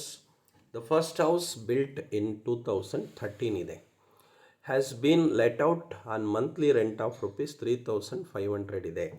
The expenses in connection with this house, interest on mortgage ಇದೆ 2,000, land revenue ಇದೆ 100, fire insurance premium ಇದೆ, interest on loan construction of the house 4,000 ಇದೆ, municipal tax 1,500 ಇದೆ. ನೋಡಿ, ಇದು ಯಾವುದು ತೊಗೋಬೇಡಿ, 2 ಮಾತ್ರ ತೊಗೊಳ್ಳಿ. ಒಂದು ಇಂಟ್ರೆಸ್ಟ್ ಆನ್ ಲೋನ್ ತೊಗೊಳ್ಳಿ, ಮುನ್ಸಿಪಲ್ ಟ್ಯಾಕ್ಸ್ ತೊಗೊಳ್ಳಿ. ಇನ್ಯಾವುದು ಇಂಟ್ರೆಸ್ಟ್ ಆನ್ ಮಾರ್ಟ್ಗೇಜ್ ಆಗಲಿ, ಲ್ಯಾಂಡ್ ರೆವಿನ್ಯೂ ಆಗಲಿ, ಫೈರ್ ಇನ್ಶೂರೆನ್ಸ್ ಪ್ರೀಮಿಯಮ್ ಆಗಲಿ ತೊಗೋಬಾರ್ದು. ಹಾಗೆ ಮುಂದಕ್ಕೆ ಬನ್ನಿ. The house remained vacant for 2 months ಇದೆ. Unrealised rent of the current year amounts to rupees 7,000 ಇದೆ. The assessing officer has been satisfied about this unrealised rent. ಈ ಥರ ಇದ್ದಾಗ ಅಸೆಸಿಂಗ್ ಆಫೀಸರ್ ಸ್ಯಾಟಿಸ್ಫೈಡ್ ಇದ್ದರೆ ನಾವು ಡಿಡಕ್ಟ್ ಮಾಡ್ಕೋಬೋದು. ಇನ್ನು ಎರಡನೇ ಹೌಸ್ ವಿಚಾರಕ್ಕೆ ಬಂದರೆ, the second house was built in 1985. It is used owners residential purpose, SOP ಆಗುತ್ತೆ. ಇನ್ connection with this house 800 was spent on repairs, 200 were paid as fire insurance premium. The house remained vacant for 3 months as the owner had to stay in Chennai in a rented house in connection with her profession. ತೊಂದರೆ ಇಲ್ಲ, ಅವರು ಬೇರೆ ಕಡೆ duty ಮಾಡ್ತಾ ಇರೋದ್ರಿಂದ ಅವರಲ್ಲಿ ಬಾಡಿಗೆಗಿದ್ದಾರೆ. But ಇಲ್ಲಿ SOP ಅಂತ ಟ್ರೀಟ್ ಮಾಡ್ಕೊಳ್ಳಿ. The construction of the third house was completed on 30th June 2016, and from 1st July 2016 it was let out for residential purpose on a rent of rupees 2500 per month ಇದೆ. ಇವನ್ municipal tax ಕೊಟ್ಟಿದ್ದಾರೆ, interest on loan ಕೊಟ್ಟಿದ್ದಾರೆ, var paid during the year 22-23, even interest ಹಂಗೆ ಇದೆ. ಈಗ ಆನ್ಸರನ್ನು ನೋಡೋಣ. ಮೂರು ಹಿಂಗೆ ಮಾಡ್ಕೊಳ್ಳಿ. MRV ಇದೆ 22, SOP ಬರಲ್ಲ 31,000 ಇದೆ. ಆ್ಯಕ್ಚುಯಲ್ ರೆಂಟ್ ಕೊಟ್ಟಿದ್ದಾರೆ ನೋಡಿ. ಇಲ್ಲಿ ಆ್ಯಕ್ಚುಯಲ್ ರೆಂಟಲ್ಲಿ ಏನು ಮಾಡಿದ್ದಾರೆ, 3,500 ರೂಪಾಯಿ 12ರಿಂದ ಗುಣಿಸ್ಕೊಂಡು -7,000 ರೂಪಾಯಿ ಕಳ್ಕೊಂಡಿದ್ದಾರೆ. ಸೊ ಅಲ್ಲೇನು ಮಾಡಿದ್ದಾರೆ, ಅವಾಗ 35,000 ಬಂತು. 35,000 ಮಾಡಿಕೊಂಡು ಆನ್ಯಲ್ ರೆಂಟ್ ತೊಗೊಂಡವ್ರೆ ನೋಡಿ. ಹಂಗಾದ್ರೂ ತೊಗೋಬೋದು. 3,500 ಇಂಟು 12 -7,000 ಕಳ್ಕೊಂಡ್ರು ಆಯಿತು. ಇಲ್ಲ 3,500 into 12 which ever is less ತೊಗೊಂಡ್ರು ಆಯಿತು. ಅಲ್ಲಿಗೆ 35,000, 31,000, 35,000, 31,000 ಮಾಡ್ಕೊಂಡವ್ರೆ. ಪ್ಲಸ್ ಮುನ್ಸಿಪಲ್ ಟ್ಯಾಕ್ಸು ಮೂರನೇ ಹೌಸಿಗೆ ಮಾತ್ರ ಇರುತ್ತೆ, ಇನ್ನು ಫಸ್ಟು ಸೆಕೆಂಡ್ ಹೌಸಿಗೆ ಬರಲ್ಲ. NAV ನಿಲ್ಲು. ಇದು SOP ಯಾವಾಗಲೂ ನಿಲ್ಲಿರ್ತದೆ. ಇದು 35,000, 27,800 ಬಂತು. ಇನ್ನು ಡಿಡಕ್ಷನ್ ಅಂಡರ್ ಸೆಕ್ಷನ್ 24 ಸ್ಟ್ಯಾಂಡರ್ಡ್ ಡಿಡಕ್ಷನ್ನು 2 ಮೇಲೆ ತೊಗೊಳ್ಳಿ, ಮಧ್ಯದ ಮಾತ್ರ ಬರಲ್ಲ. Interest on loan for construction SOPಗೇನು ಲೋನ್ ತೊಗೊಂಡಿಲ್ಲ. ಫಸ್ಟ್ ಹೌಸಿಗೆ ತೊಗೊಂಡಿದ್ದಾರೆ, ಲಾಸ್ಟ್ ಹೌಸಿಗೆ ತೊಗೊಂಡಿದ್ದಾರೆ ಅಷ್ಟೇ. ಇದರಲ್ಲಿ ಏನು ಪ್ರೀ ಕನ್ಸ್ಟ್ರಕ್ಷನ್ ಪೀರಿಯಡ್ ಬರಲ್ಲ. ಒಟ್ಟು 14,550 ಪ್ಲಸ್ 3,460, 18,010 ರೂಪಾಯಿ ಬಂದಿದೆ. ಇನ್ನು 25ನೇ ಪ್ರಾಬ್ಲಮ್ ನೋಡಿ. Shrimati Katyayini owns 3 house property. House 1, house 2 are used for residential purpose and house 3 is let out on a monthly rent of rupees 8,000 ಕೊಟ್ಟಿದ್ದಾರೆ. ಫಾಲೋಯಿಂಗ್ ಆರ್ ದ ಪರ್ಟಿಕ್ಯುಲರ್ಸ್ ಅಂತ ಹೇಳಿದ್ದಾರೆ. House 1 municipal valuation, fair rent ಇದೆ, standard rent ಇದೆ, municipal tax ಇದೆ. Municipal tax ನೋಡ್ಕೊಳ್ಳಿ, 10% of MV, 10% of MV, 10% of MV ಅಂತಿದೆ. Vacancy period ಇದೆ. Last house, ಮೂರನೇ ಹೌಸು ಲಾಸ್ ಆಗಿದೆ ಡ್ಯೂ ಟು ವೇಕೆನ್ಸಿ, 16,000 ಇದೆ. Interest on capital borrowed by mortgaging house 3 funds are used for construction of house 1 ಅಂತ ಹೇಳಿದ್ದಾರೆ. 1,41,600 ಇದೆ. ಹಾಗಾದರೆ ಇನ್ನು 9,44,000 is borrowed at 15% per annum on April 10, 21. Construction is completed on March 10th, 22. The loan is yet to be repaid. ಇನ್ನು ಲೋನ್ನ repay ಮಾಡಿಲ್ಲ. Shrimati ಕ್ಯಾತ್ಯಾನಿ could not occupied house 2 for 2 months commencing from 1st December 22. The particulars given above are related to financial year 22-23. Compute total income of HP. ಈಗ ಆಕೆ 2 ಹೌಸ್ಗಳನ್ನು ಬಳಸ್ಕೊಳ್ತಾ ಇದ್ದಾರೆ. ಈ ರೀತಿ ಮಾಡ್ಕೊಳ್ಳಿ. ಒಂದು house number 2 ತಗೊಳ್ಳಿ. ಆಮೇಲೆ ಇನ್ನೊಂದು ಕ್ಯಾತ್ಯಾನಿದು ಹಿಂಗಾದರೂ ಮಾಡ್ಕೊಳ್ಳಿ. ಇಲ್ಲಾಂದರೆ ಆಕೆ ಒಂದು SOP, 2 SOP, 1 LOP ಮಾಡ್ಕೊಂಡವ್ರೆ. ಸರಿ, ಅದರಲ್ಲಿ ಫಸ್ಟು GAV ಕಂಡು ಹಿಡ್ಕೋಬೇಕು ನಾವು. ಹೌಸ್ 2ನೇ ಅದಕ್ಕೆ, ಯಾಕಂದರೆ ಹೌಸು 2ನೇದು LOP ಇದೆ. ಹೌಸ್ 3ನೇದು ಕಂಡು ಹಿಡ್ಕೋಬೇಕು. 3ನೇದು ಹೌಸ್ 3. ಹೌಸ್ 3ಗೆ ನಾವು GAV ಬಂದರೆ ಸೊ 90,000, 95,000 ಈ ಥರ IV ಲೋ ಮಾಡಿಕೊಂಡು ವೇಕೆನ್ಸಿ ಮಾಡ್ಕೊಂಡು 80,000 ಮಾಡ್ಕೊಂಡು ಇಲ್ಲಿ ತೊಗೊಂಡು ಬಂದಿರ್ತಾರೆ ನೋಡಿ. GAV ಫಸ್ಟ್ 2 ಹೌಸ್ಗೆ ಅವಕಾಶ ಇದೆ ಸ್ಟೂಡೆಂಟ್ಸ್, ನೀವು ಕನ್ಫ್ಯೂಷನ್ ಮಾಡ್ಕೊಬೇಡಿ. 2 SOPಗಿದೆ.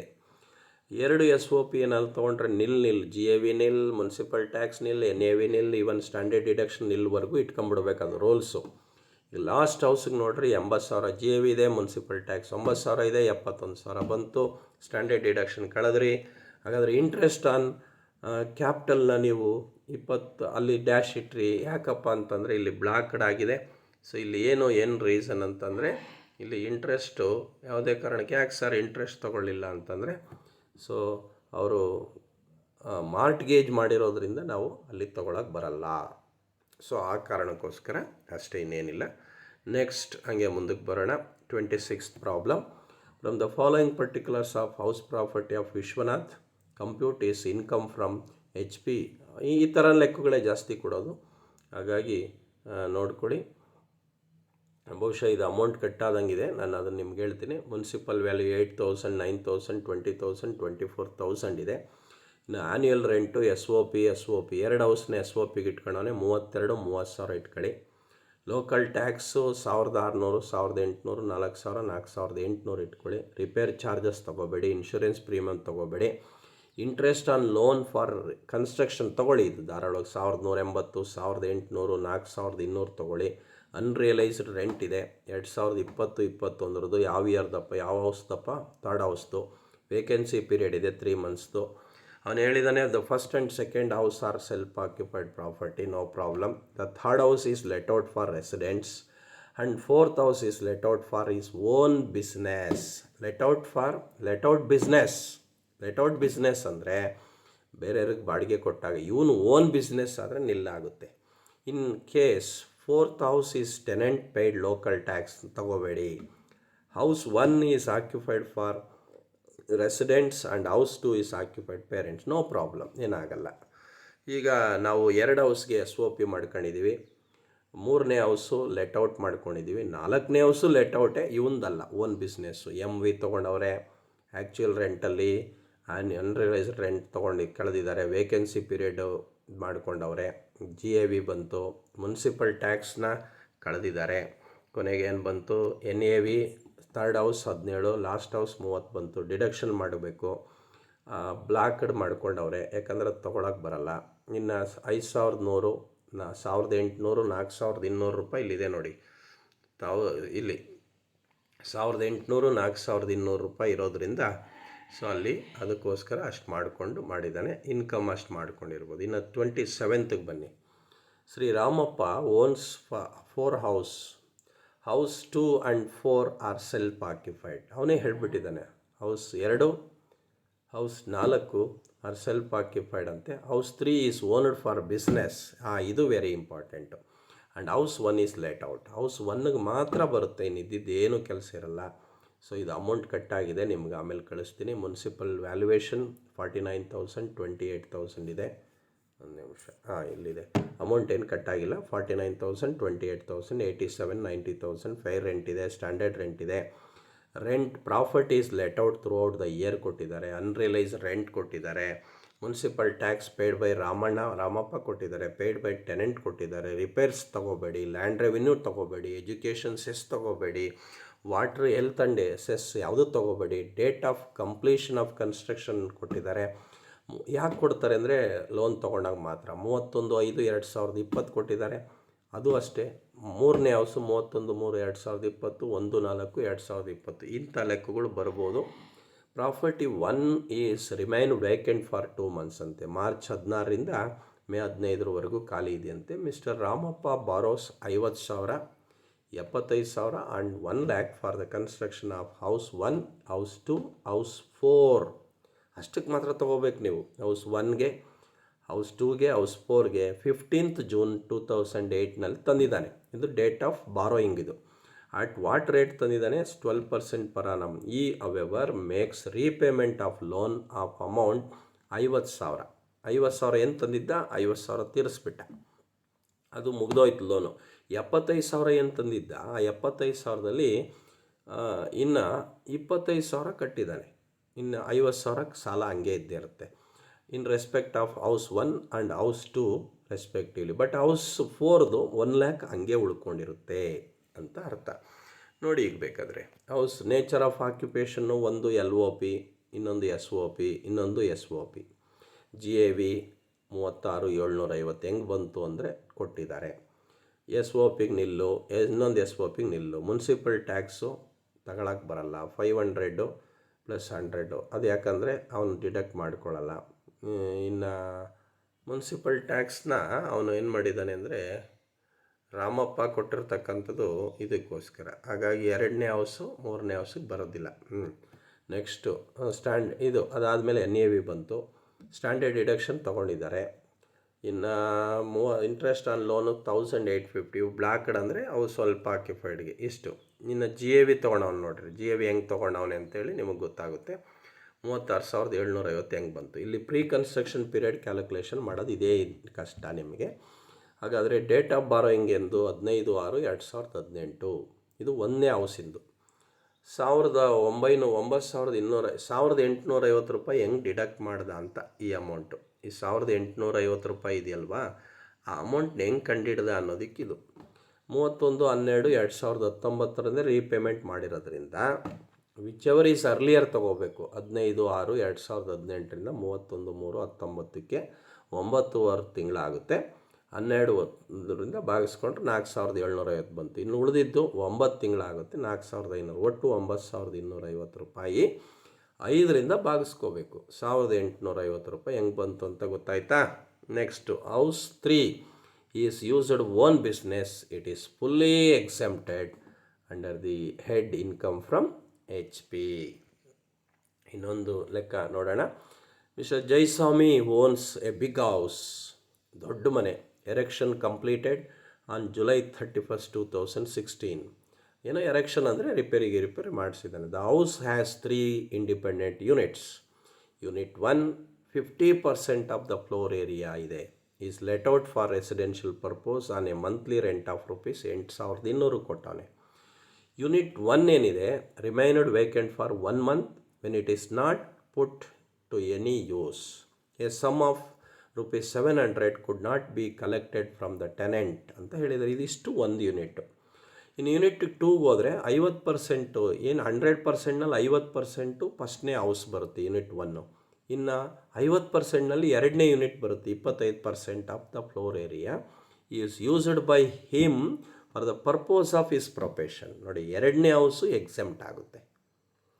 ಆ್ಯಂಡ್ ಇನ್ನು ಎಷ್ಟು ಉಳೀತು? ಇನ್ನು ಥರ್ಡ್ ಯೂನಿಟ್ ಏನಾಯಿತು? ಇನ್ನು 25%, ಅಂದರೆ ಒಂದು 50%, ಇನ್ನು 25%. ಆ ಮೂರನೇ ಹೌಸನ್ನು ಏನು ಮಾಡ್ತಾನೆ? Purpose of his resident SOP ಮಾಡ್ಕೊಂಡ. ಅಂದರೆ ಒಂದನೇದು ಬಾಡಿಗೆ, ಎರಡನೇದು ಬಿಸ್ನೆಸ್ಗೆ, ಮೂರನೇದು SOP. The other particulars of the house are as follows. MV ಕೊಟ್ಟಿದ್ದಾರೆ, FRV ಕೊಟ್ಟಿದ್ದಾರೆ, ಸ್ಟ್ಯಾಂಡರ್ಡ್ ರೆಂಟ್ ಕೊಟ್ಟಿದ್ದಾರೆ, ಮುನ್ಸಿಪಲ್ ಟ್ಯಾಕ್ಸ್ ಇದೆ, ರಿಪೇರ್ಸ್ ತೊಗೋಬೇಡಿ, ಗ್ರೌಂಡ್ ರೆಂಟ್ ತೊಗೋಬೇಡಿ, ಆ್ಯನ್ಯಲ್ ಚಾರ್ಜಸ್ ತೊಗೋಬೇಡಿ.